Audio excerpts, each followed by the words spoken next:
আসসালামু আলাইকুম রহমতুল্লাহি ওবরাকাতু। বন্ধুরা, আমি আজকে আপনাদের সাথে একটি শিক্ষণীয় গল্প শেয়ার করব।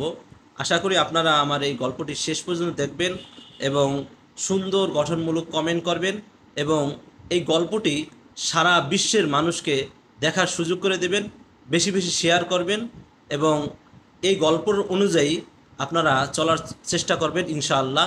এখন আপনারা এই গল্পটি শুনতে থাকুন। সত্যবাদিতার পুরস্কার।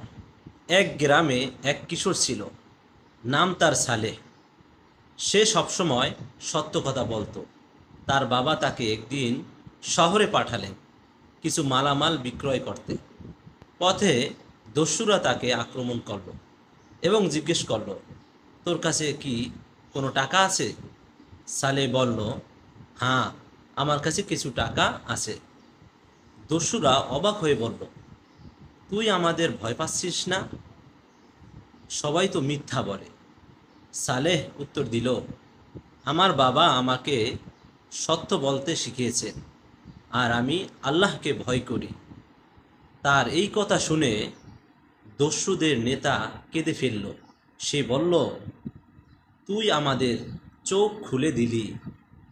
এতদিন আমরা মানুষকে ঠকাতাম, চুরি করতাম। আজ থেকে আমরা আর এই অন্যায় করব না।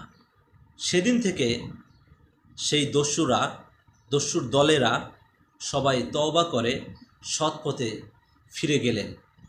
এই গল্প থেকে আমরা শিক্ষা নিলাম, সত্যবাদিতা মানুষের জীবনে আল্লাহর রহমত ও মানুষের সম্মান এনে দেয়। মিথ্যা সাময়িক লাভ দিলেও শেষ পর্যন্ত ক্ষতি করে।